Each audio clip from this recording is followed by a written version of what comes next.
Hey guys, Dr. Michael Young here. Hope your semester's off to a great start. We have completed our first topic, the dynamic business environment. I hope you're starting to get a feel for what business is all about. Hope you're excited about this course. I hope you're starting to get an idea of what being a business major is all about and trying to make up your mind on what you want to study. Today we're going into another topic, our first real topic. I mean, of course, business dynamics is a topic, but it's not like a subject of study. This next thing that we're going to talk about is an actual subject of study. All right? Economics. Yes, economics. The dismal science, as it's sometimes called. Just like last time, I'm not going to do all of this. What I did is I loaded up the PowerPoints. I'm going to go through this and point out a few things I think are interesting to try to make it a little bit lively, to make you see why I think it's interesting, bring the material to life, and I'm going to try to keep this short. I don't want to bore you, all right? Try not to bore you. I know it's hard, but I'm trying not to bore you. So anyway, let's get started. Just for your information, this is coming from Chapter 2, Understanding Economics and How It Affects Business. What I did is I went through and I pulled up some of the slides, made a few modifications, deleted most of them. I'm just going to talk about some of the things that I find interesting. I like economics. Economics was my undergraduate degree. I think economics is a way of thinking. There's a logic behind economics. And it covers so much ground and so much material.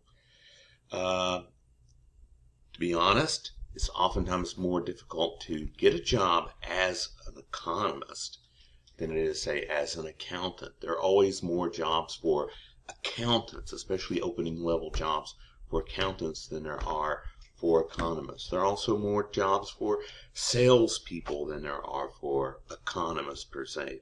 There are also more jobs in finance than there are in economics in general. However, economics is a broader way of thinking. Had a guy graduated just last year who used his economics degree to apply for law school.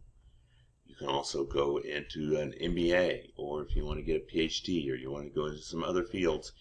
Economics is a way of thinking that the benefits might not show up immediately in terms of the job openings and training you for that job, but if you're brave enough, it can train your mind and make you think about things in such a way that you're more able to manage your own resources, and when you get into a job, you'll be able to parlay that broad knowledge into more specific things. I mean, you could always get a master's degree later. Oftentimes, we talk about economic and institutions. Korea, until 1950 something, with the Korean conflict, there was only one Korea. And so there's a very similar culture between North and South. Same language, same writing, same culture, same family habits, pretty much a shared history. But from that point on, they kind of split up, of course, as we know. We have North Korea and South Korea. And it's a huge contrast in the living standards in those two economies, the North and the South. North Korea, I just read today that North Korea is facing a new wave of starvation. So I guess this photo here is from North Korea, and it shows how poor and impoverished they are. And actually, this may not even capture the full extent of it. And over here, we've got South Korea. I know that many of you guys like the South Korean music. I know that my nieces like the Korean dramas, Korean culture, South Korean culture. Let me specify South Korean culture versus North Korean culture. South Korean culture, flourishing. The economy is booming. Their standard of living of many South Koreans is as high as just about anywhere in the world. In fact, we could call South Korea a developed economy. So what accounts for that difference is economic systems. So this makes economics kind of an interesting thing to study.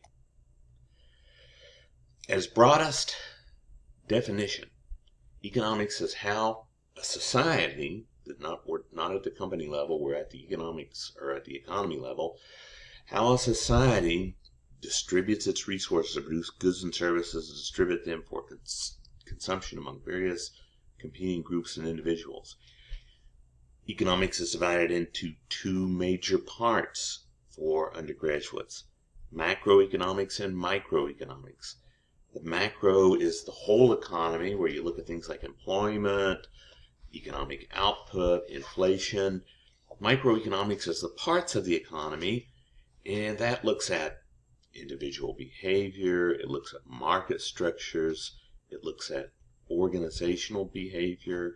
You study things like marginal revenue and marginal costs and economic structures. So these are the two courses.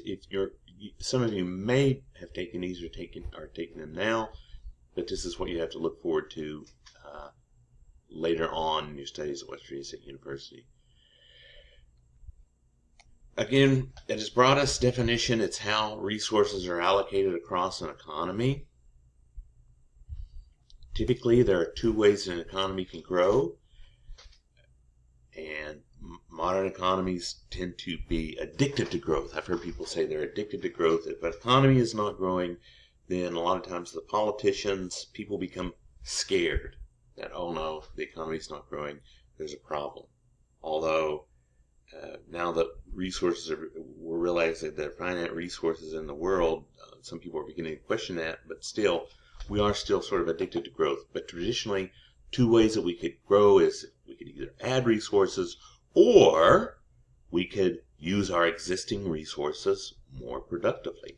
Either one of those would mean that the economy is growing. We're producing more goods and services.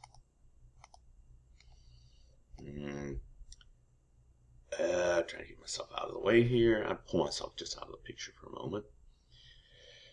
Production in the economy, new ways of producing goods and services can add resources to the economy and can create more employment in the long run.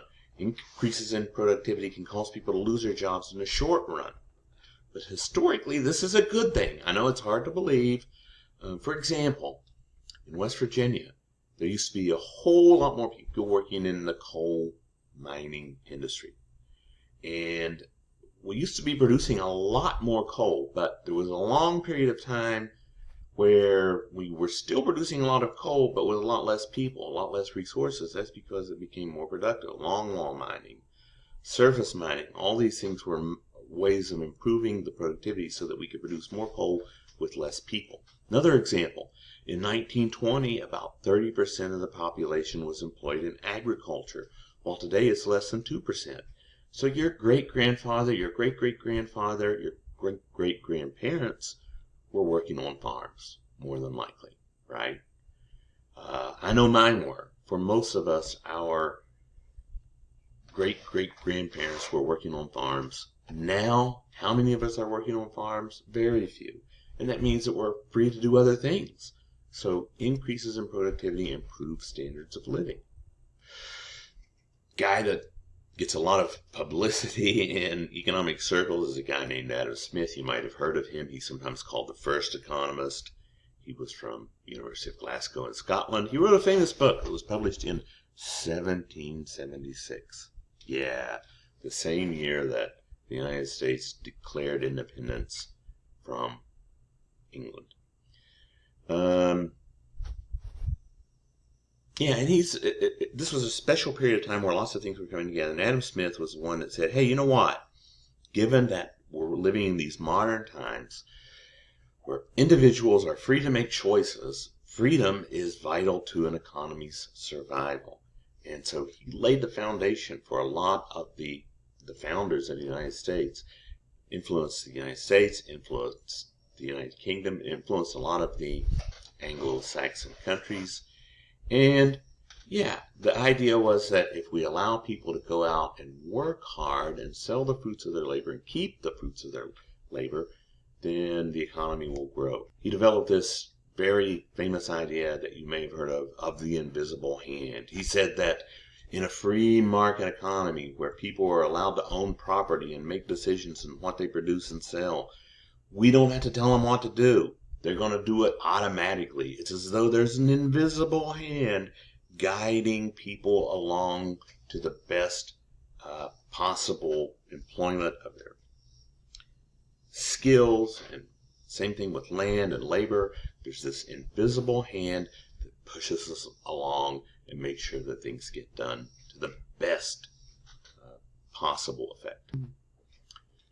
Yeah, so the 4 basic rights to a free market capitalist economy is people own their own private property.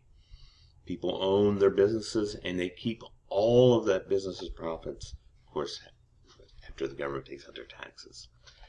Free competition, meaning no monopolies. You're not allowed to restrict someone from competing if they want to, in most cases. And the right to freedom of choice. Put all this together, and you got a free market. How that works is that, so I'm going to say people vote with their pocketbooks. You might have heard that term. People vote. When they go out and they decide what they want to buy, this sends signals to producers, so prices will reflect that. If something becomes in short supply and people want more of it, the price goes up. This causes more resources to come into this. So this is how those resources get allocated. Those prices tell companies how much of a product they should produce. And, it's in the United States, for example, I believe it's something like 2/3 of all of the spending is consumption. When you take Econ 201 with Dr. Wilson or Dr. Hilo, then you'll get more numbers on this. You'll talk about this in more detail, but it's something like 2/3 of spending in the United States, which is a fairly free market economy, is by consumers. So we got a circular flow model. Let me get me out of the way here. Put me up here. We got households on the left here. We got businesses on the right. We got 2 sets of circles. We got an inside circle going this way. We got an outside circle going this way. We got households are supplying the inputs, the land, labor, and capital, entrepreneurial ability, and knowledge. All of the stuff that goes into producing goods and services. These households, consumers, citizens, whatever you want to call them, living in these households, are supplying all of that to businesses. In return, businesses are combining that into goods and services. They're sending those goods and services back to household. That's the inside circle. This is the physical stuff. You got the money flowing on the outside, right? For supplying all of this, people are getting wages, they're getting interest, they're getting rent, maybe, for their land, labor, and capital. They're getting profits. So we got this moving back in the other direction. And from households over here, this is the buying power. This is the money spent for those goods and services. So we got this two circular model. The inside one being the physical and the outside one being the financial. An awful lot of what you're going to study when you get into your economics classes is just supply and demand. There's an old joke. If you teach a parrot to say supply and demand, you got an economist. Supply and demand, supply and demand, supply and demand. Well, fact is that an awful lot of resource allocation and prices can be explained by simply looking at the supply of things and demand for things. We got 3 definitions here. We got supply and demand. We got a market equilibrium. Supply, the quantity of the quantity of products that manufacturers or owners are willing to sell at different prices at a specific point in time. Demand, the quantity of products that people are willing to buy at different prices at a specific time. Then you got the market price, which is what's called the equilibrium point. This is the price determined by the intersection of supply and demand. Let's start with supply, looking at what we would call a supply curve. The supply curve, the law of supply says that suppliers will produce more of a given product at a point in time, the higher the price. Okay? So for example, the price of t-shirts starts going up and up and up. You've got people that make t-shirts that are going to expand their output. They'll have to hire more workers. Maybe some other companies will get into that business. So more t-shirts are going to come out. Price of t-shirts goes to $1,000 a piece. You can bet tons of people are going to be out there making t-shirts, right? I'll get out there and start making them by myself if the price gets that high. On the other hand, people aren't going to want too many t-shirts at $1,000 a piece, are they? The the law of demand says that consumers are willing and able to buy less of a product at higher prices than at lower prices. Okay? Less of a quantity. So you can see that the demand curve is downward sloping. As the price of t-shirts goes up, people demand less of them. And the supply and demand curve is typically on a curve where you have price on the vertical axis, quantity of the product, in this case t-shirts, on the horizontal axis. This is all the stuff that you're going to see lots of when you get into your Econ 201 and TO2 course. So then, where these two intersect, at this particular price, where the demand curve intersects the supply curve, it's called the equilibrium point, and this tells us the quantity of t-shirts and the price at which those t-shirts will sell at. So an awful lot of what you're going to do when you get into 201, if you're not there already, 201 and 202, you spend a lot of time talking about supply and demand. Keeping things moving right along. Right. Next social system or economic system is socialism. Socialism is an economic system based on the premise that some, if not most, basic businesses should be owned by the government so that profits can be more evenly distributed among people. Socialist economies don't like the unequal distribution and the lack of safety net that often is involved in more free market capitalist societies. Doesn't mean that all businesses are socialized or run by the government. Usually you still have small shops that are run by smaller businesses, and citizens are paid or taxed much higher. Talk to your classmates that happen to be from Europe, Scandinavia, Germany. They have a much more higher tax rate, and but they also have a much more generous social system. So we're not going to, in this class, we're not going to say that one is good and one is bad. I'm not going to say that. We all have our own particular thoughts on that, and typically in the United States, we tend to lean more towards, again, free market capitalism than does Europe or Australia, or in fact many Asian countries. But let's keep moving along. Some of the benefits of socialism: they tend to have more social equality. They have free education, free health care. I was just talking to somebody the other day who was in Dubai, McGraw-Hill rep, and she was in Dubai, and she had a back problem, and she went to the hospital and got something done to her back, and it cost her like $50. $50, yeah. So I mean, you go to some of these places, or you talk to people from some of these other countries, and you compare it to what we have to pay in the United States for our healthcare system if we don't have health insurance, and it's just mind-boggling. I'm not saying it's better or worse, but it's definitely a different. Also, free education in many European countries. If you go to college, it's free. Free childcare, longer vacation, shorter work weeks, generous sick leave.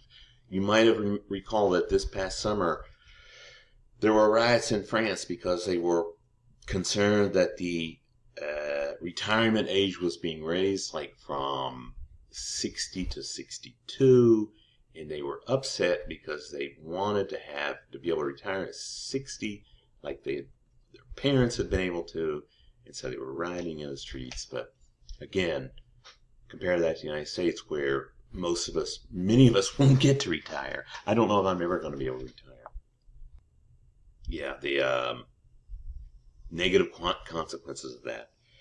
When I was in Hong Kong, there was a huge number of French people there. In fact, they say that outside of France, the largest number of French people was Hong Kong. It was either the largest or second largest number of French people that had immigrated. They moved to Hong Kong.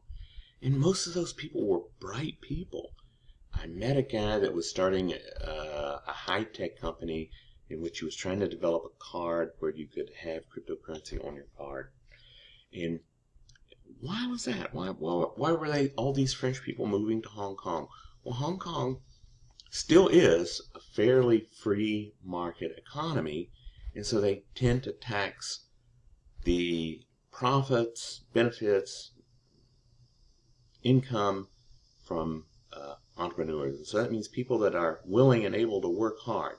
Some of the best and brightest people move to other countries. It also means that you have fewer innovations when you have socialism because there's less reward for people to innovate and develop new products.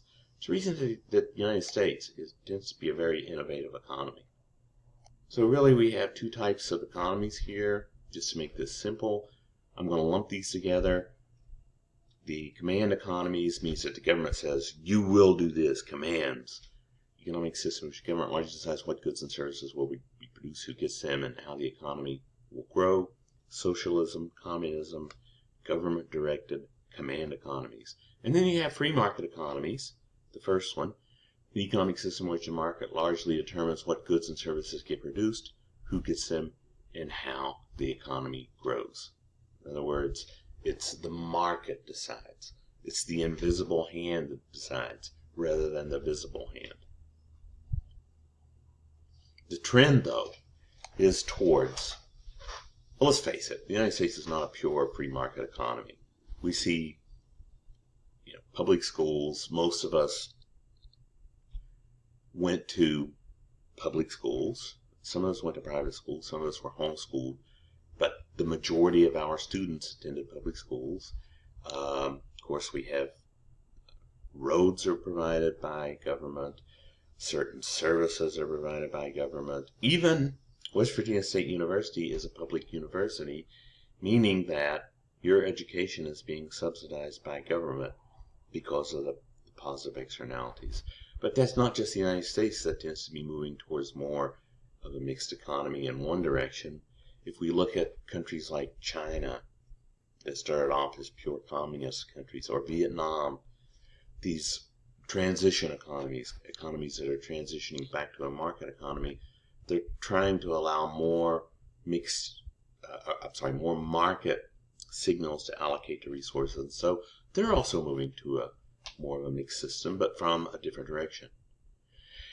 And last thing we're going to talk about is some key economic indicators. We got inflation, disinflation, and we got deflation, and we got stagflation.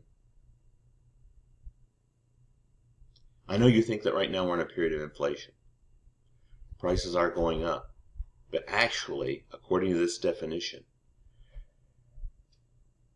we are kind of in a period of disinflation. Because, the reason I'm saying that is because if you look at the Consumer Price Index, about 5 or 6 months ago, it was 7% or so. And just recently, I think it's like 3.7%. So that means that although we're still in inflation, that the inflation rate, the rate at which prices are going up, is decreasing. Deflation is a period in which prices are actually going down. Stagflation is a very bad situation that happened during the 1970s. The economy is slowing, but prices are actually going up anyway. All right, guys, that's it for economics. I hope you enjoyed this. Hope it was helpful. I hope it brought the information to life for you just a little bit. Hope you weren't too bored.